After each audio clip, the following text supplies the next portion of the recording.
A Christmas Carol by Charles Dickens, as read by Eastgate Audio. Stay of 5. The end of it. Yes, and the bedpost was his own. The bed was his own, the room was his own, best and happiest of all, the time before him was his own, to make amends in. I will live in the past, the present, and the future, Scrooge repeated as he scrambled out of bed. Spirits of all three shall strive within me. Oh, Jacob Marley, heaven and the Christmas time be praised for this. I say it on my knees, old Jacob, on my knees. He was so fluttered and so glowing with his good intentions that his broken voice would scarcely answer to his call. He had been sobbing so violently in his conflict with the spirit, and his face was wet with tears. "They are not torn down," cried Scrooge, folding one of his bed curtains in his arms. "They are not torn down, rings and all. They are here. I am here. The shadows of the things that would have been may be dispelled. They will be. I know they will." His hands were busy with his garments all his time, turning them inside out, putting them on upside down, tearing them, mislaying them, and making them parties to every kind of extravagance. "I don't know what to do," cried Scrooge, laughing and crying in the same breath, and making a perfect lacoon of himself with his stockings. I am as light as a feather. I am as happy as an angel. I am as merry as a schoolboy. I am as giddy as a drunken man. A Merry Christmas to everybody! A Happy New Year to all the world! Hello there! Whoop! Hello!" He had frisked into the sitting room, as now standing there, perfectly winded. "There's the saucepan the gruel was in," cried Scrooge, starting off again and going round the fireplace. "There's the door by which the ghost of Jacob Marley entered. There's the corner where the ghost of Christmas present sat. There's the window where I saw the wandering spirits. It's all right, it's all true, it all happened, ha ha!" Really, for a man who had been out of practice for so many years, it was a splendid laugh, a most illustrious laugh, the father of a long, long line of brilliant laughs. "I don't know what day of the month it is," said Scrooge. "I don't know how long I've been among the spirits. I don't know anything. I'm quite a baby. Never mind, I don't care. I'd rather be a baby. Hello? Whoop! Hello there!" He was checked in his transports by the churches ringing out the lustiest peals he ever heard. Clash, clang, hammer, ding, dong, bell. Bell, dong, ding, hammer, clang, clash. Oh, glorious, glorious! Running to the window, he opened it and put out his head. No fog, no mist, clear, bright, jovial, stirring, cold, piping for the blood to dance to, golden sunlight, heavenly sky, sweet fresh air, merry bells, oh, glorious, glorious! "What's today?" cried Scrooge, calling down to a boy in Sunday clothes, who had perhaps loitered in to look about him. "Eh?" returned the boy with all his might of wonder. "What's today, my fine fellow?" said Scrooge. "Today?" replied the boy. "Why, Christmas Day."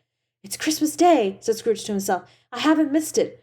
The spirits have done it all in one night. They can do anything they like. Of course they can. Of course they can. Hello, my fine fellow." "Hello," returned the boy.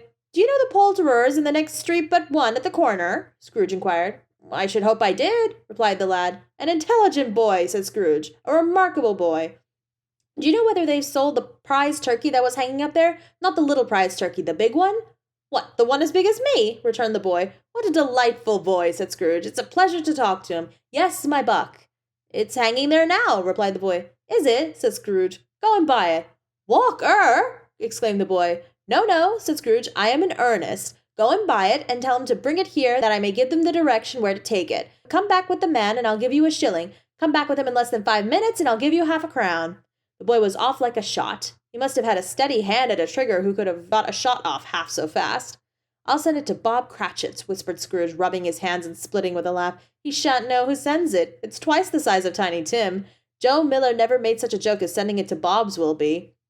The hand in which he wrote the address was not a steady one, but write it he did, somehow, and went downstairs to open the street door, ready for the coming of the poulterer's man. As he stood there, waiting his arrival, the knocker caught his eye. "I shall love it as long as I live," cried Scrooge, patting it with his hand. "I scarcely ever looked at it before. What an honest expression it has in its face. It's a wonderful knocker. Here's the turkey. Hello. Whoop. How are you? Merry Christmas." It was a turkey. He never could have stood it upon its legs, that bird. He would have snapped him off short in a minute, like sticks of sealing wax. "Why, it's impossible to carry that to Camden Town," said Scrooge. "You must have a cab." The chuckle with which he said this, and the chuckle with which he paid for the turkey, and the chuckle with which he paid for the cab, and the chuckle with which he recompensed the boy, were only to be exceeded by the chuckle with which he sat down breathless in his chair again, and chuckled until he cried. Shaving was not an easy task, for his hand continued to shake very much, and shaving requires attention even when you don't dance while you are at it. But he had cut the end of his nose off, he would have put a piece of sticking plaster over it and been quite satisfied. He dressed himself all in his best and at last got out into the streets. The people were by this time pouring forth as he had seen them with the ghost of Christmas present, and walking with his hands behind him. Scrooge regarded everyone with a delighted smile.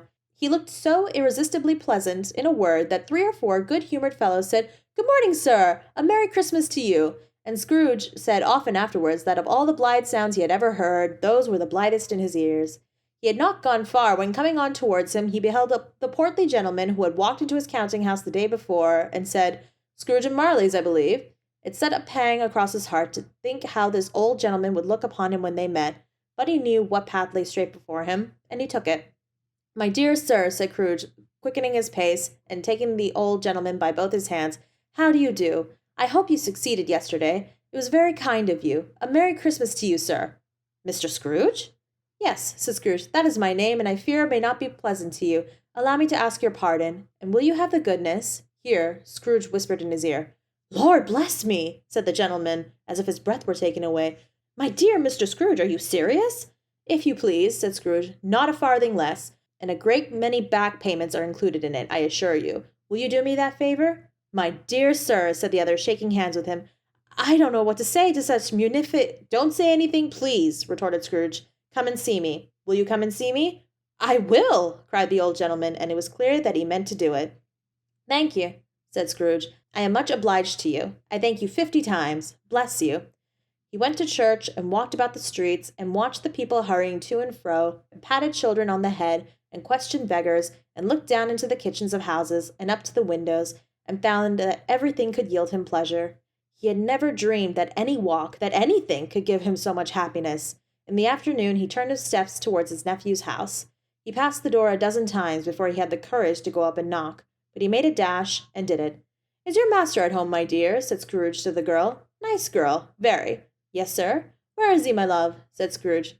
"He's in the dining-room, sir, along with the mistress. I'll show you upstairs, if you please." "Thank you, he knows me," said Scrooge, with his hand already on the dining-room lock. "I'll go in there, my dear."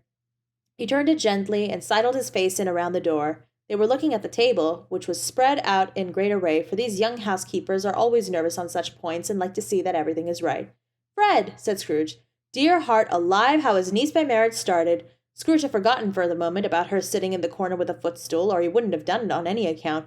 "Why, bless my soul!" cried Fred. "Who's that?" "It's I, your Uncle Scrooge. I have come to dinner. Will you let me in, Fred?" "Let him in! It is a mercy he didn't shake his arm off. He was at home in 5 minutes. Nothing could be heartier. His niece looked just the same. So did old Topper when he came. So did the plump sister when she came. So did everyone when they came. Wonderful party, wonderful games, wonderful unanimity, wonderful happiness."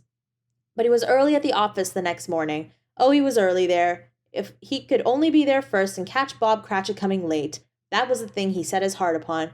And he did it. Yes, he did. The clock struck 9. No Bob. A quarter past. No Bob. He was a full 18 minutes and a half behind his time. Scrooge sat with his door wide open that he might see him come into the tank. His hat was off before he opened the door, his comforter, too. He was on his stool in a jiffy, driving away with his pen as if he were trying to overtake 9 o'clock. "Hello," growled Scrooge in his accustomed voice, as near as he could feign it. "What do you mean by coming here at this time of day?"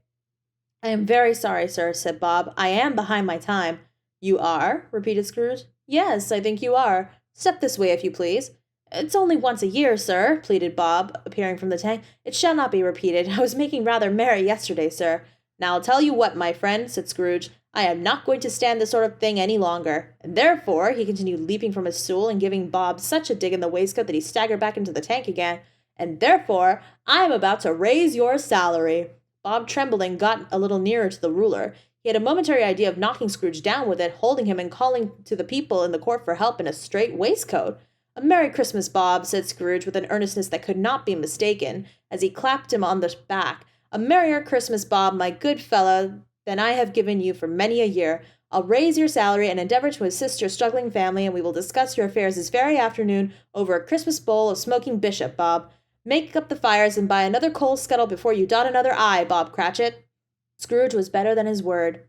He did it all, and infinitely more, And to Tiny Tim, who did not die, he was a second father. He became as good a friend, as good a master, and as good a man as the good old city knew, or any other good old city, town, or borough in the good old world. Some people laughed to see the alteration in him, but he let them laugh, and little heeded them, for he was wise enough to know that nothing ever happened on this globe for good, at which some people did not have their fill of laughter at the outset. And knowing that such as these would be blind anyway, he thought it quite as well that they should wrinkle up their eyes and grins, as have the malady in less attractive forms. His own heart laughed, and that was quite enough for him. He had no further intercourse with spirits, but lived upon the total abstinence principle ever afterwards, and it was always said of him that he knew how to keep Christmas well, if any man alive possessed the knowledge. May that be truly said of us, and all of us. And so, as Tiny Tim observed, God bless us, everyone. The end.